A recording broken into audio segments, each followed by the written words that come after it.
Hello dear friends, मैं doctor Surekha Jain पिछले 35 साल से शालीमार बाग नॉर्थ दिल्ली में प्रैक्टिस करती हूँ।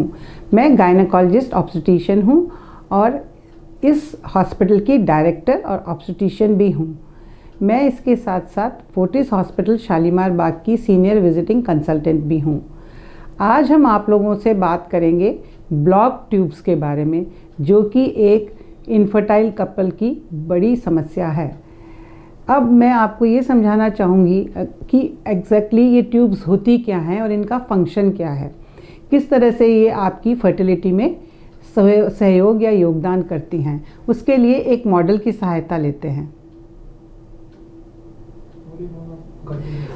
ये मॉडल है जिसको आप देख रहे हैं और इसमें आप देखेंगे ये बीच में यूट्रस है। यूट्रस के दोनों तरफ एक एक ट्यूब्स होती हैं और इन ट्यूब्स के नीचे एक एक अंडेदानी या ओवरी होती है। इस अंडेदानी का फंक्शन होता है हर महीने एक एग तैयार करना, और जब वो एग तैयार हो जाता है वो फटकर बाहर आ जाता है।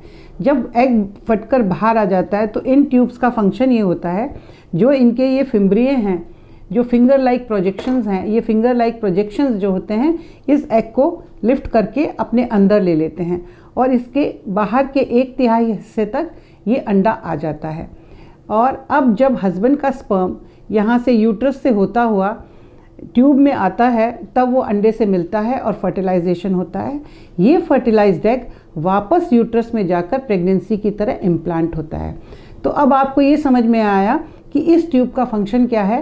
पहला फंक्शन है अंडे को उठाना, दूसरा फंक्शन है अंडे को अंदर तक लाना, और फिर तीसरा फंक्शन है फर्टिलाइज्ड एग को ट्यूब के सहारे यहाँ पर यूट्रस में भेजना। ये सिर्फ भेजना ही नहीं होता, जो ट्यूब होती है वो फर्टिलाइज्ड एग को न्यूट्रिशन भी देती है और मूवमेंट भी देती है। इसके अंदर छोटे छोटे हेयर लाइक प्रोजेक्शंस होते हैं जो इस तरह से मूवमेंट करके इस फर्टिलाइज्ड एग को यूट्रस तक पहुँचाते हैं जहाँ पर वो इम्प्लांट होता है।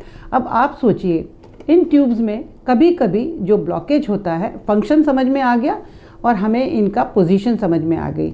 अब ये समझिए कि अगर एक ट्यूब ब्लॉक है तो भी प्रेग्नेंट हो सकती है पेशेंट लेकिन अगर दोनों ट्यूब ब्लॉक्ड हैं तो कैसे पेशेंट प्रेग्नेंट नहीं हो सकती। तो हमें अब ये कारण जानने की ज़रूरत है कि इन ट्यूब ब्लॉक का कारण क्या क्या होते हैं। कारण, सबसे पहला जो इसका कारण है वो है पेल्विक इन्फ्लेमेटरी डिजीज़, जिसे शॉर्ट में हम PID भी कहते हैं, और ये इन्फेक्शंस की वजह से होती हैं।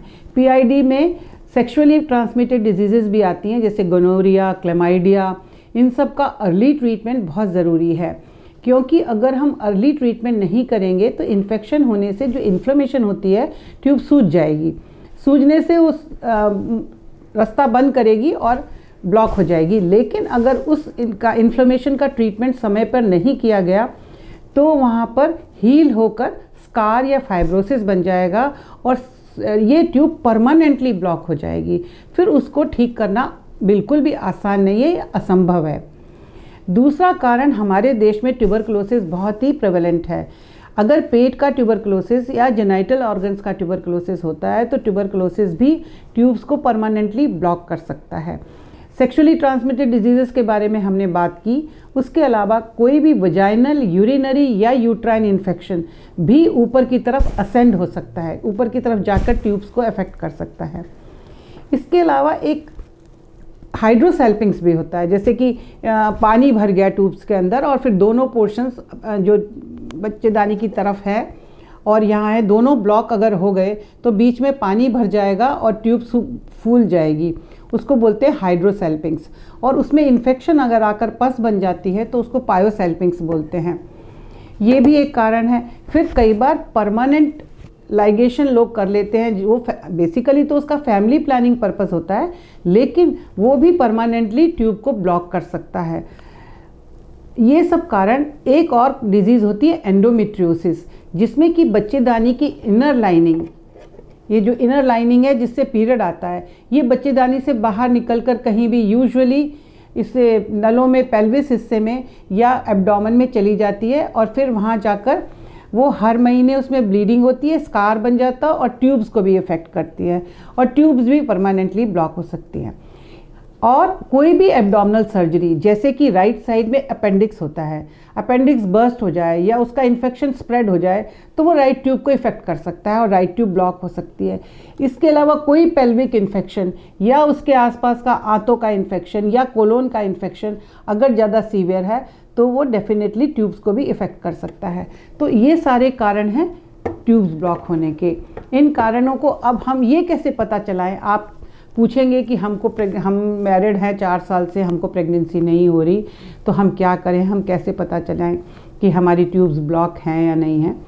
तो इसके लिए एक सबसे सस्ता तरीका जो पहले ज़माने में यूज़ होता था और आजकल यूज़ नहीं होता, फिर भी मैं बताना चाहूँगी कि एक पंप जो बीपी पंप होता है और एक कैनुला होता है, वो सर्विक्स में डालकर उसमें से हवा प्रेस करते हैं और दोनों तरफ एब्डोमेन में सुनते हैं। अगर वो हवा हमको सुन जाती है तो इसका मतलब दोनों ट्यूब्स पेटेंट है। पर ये बहुत ही श्रूड सा मेथड है जिससे बहुत करेक्ट नहीं पता चलता। तो उसकी जगह आजकल हम करते हैं एक तो HSG का फुल फॉर्म है हिस्ट्रोसैल्पिंजियोग्राफी।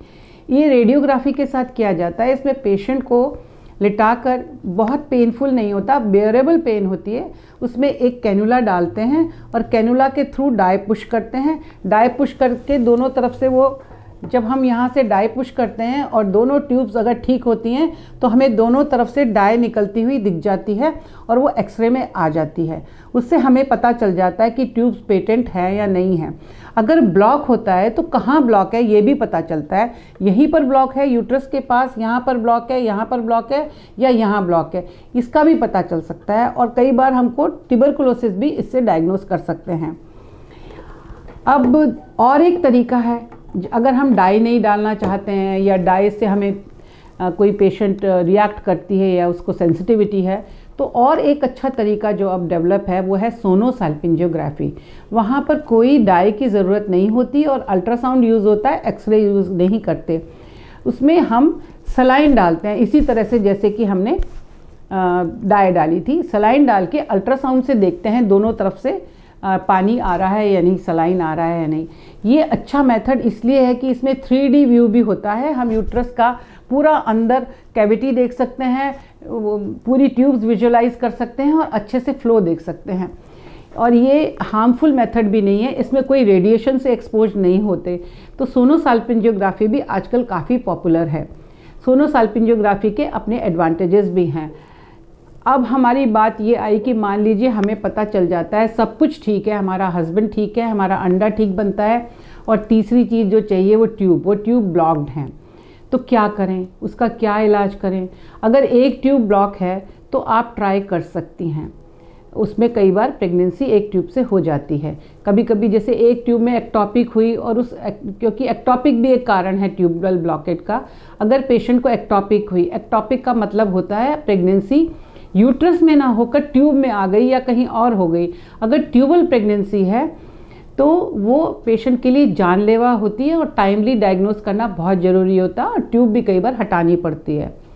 तो एक ट्यूब में कई बार एक्टोपिक प्रेगनेंसी भी हो सकती है या नॉर्मल प्रेगनेंसी भी हो सकती है। अगर आपकी एक ट्यूब पेटेंट है तो आप अपने डॉक्टर के टच में रहिए, वो आपको गाइड करती रहेगी कि कैसे कैसे आप प्रोग्रेस कर सकती हैं। अब मान लीजिए आपकी दोनों ट्यूब ब्लॉक हैं तो आप क्या करेंगी?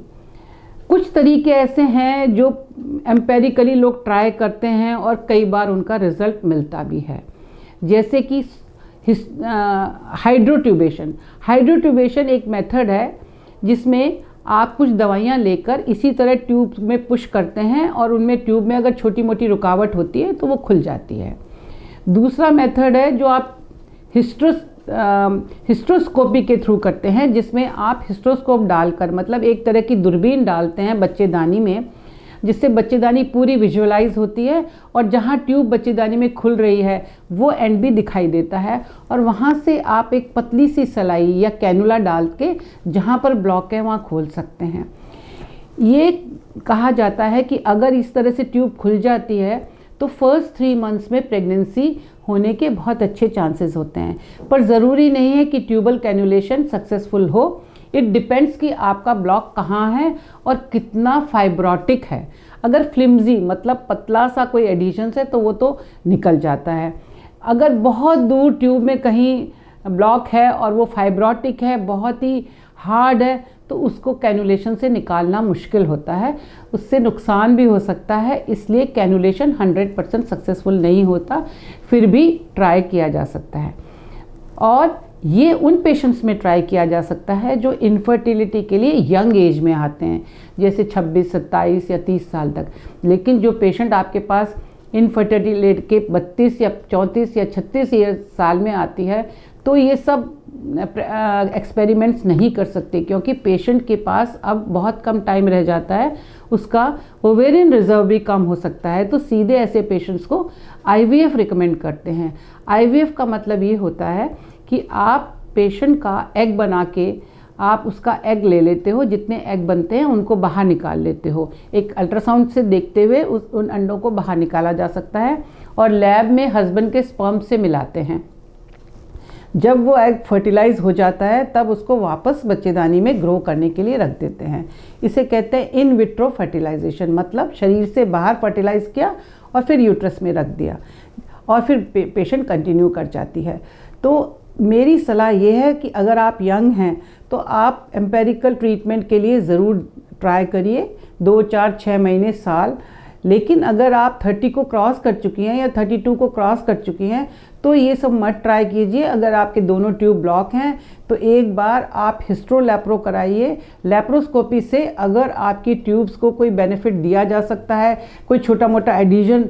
कई बार क्या होता है कि ट्यूब, जैसे ये ट्यूब हैं, छोटा मोटा कोई एडिशन उसको ऊपर खींच रहा है, सिर्फ खींचने की वजह से ब्लॉक हो रहा है। जैसे बहुत ज़्यादा खींचेगी तो ट्यूब ब्लॉक हो जाएगी, वो एडिशन अगर हम ब्रेक कर देंगे तो ट्यूब फ्री हो जाएगी। और उसी समय यहाँ पर डाई डालकर देख लेते हैं कि ट्यूब खुल गई या नहीं, उसको कहते हैं क्रोमोपर्ट्यूबेशन।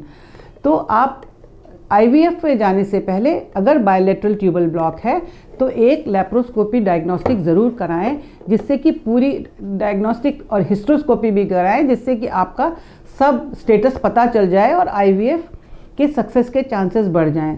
IVF is an expensive procedure, so before going for that, you should be very, very sure that everything is fine, your husband is fine, your tubes are now blocked but fine, otherwise your uterus is fine, you are making good eggs. However, आजकल अगर आपके अंडे अच्छे नहीं बन रहे तो उसके भी बहुत सारे तरीके हैं, पर अगर आप चाहती हैं कि सक्सेस रेट IVF का बढ़ जाए तो आप ज़रूर ये सब करें। अंत में मैं ये कहूँगी कि मैं यहाँ पर ऑब्स्टेट्रिक्स गायनी की प्रैक्टिस करती हूँ और इनफर्टिलिटी भी करती हूँ with IVF in association of other centres, because IVF centre मेरे पास नहीं है। मैं सिर्फ पेशेंट्स को इनफर्टिलिटी का मैनेज करती हूँ। IVF I am associated with Fortis hospital where I do my IVF cycles. So friends, I hope you like the information I have given to you, and if you like, kindly give a like and subscribe this channel. Okay, thank you.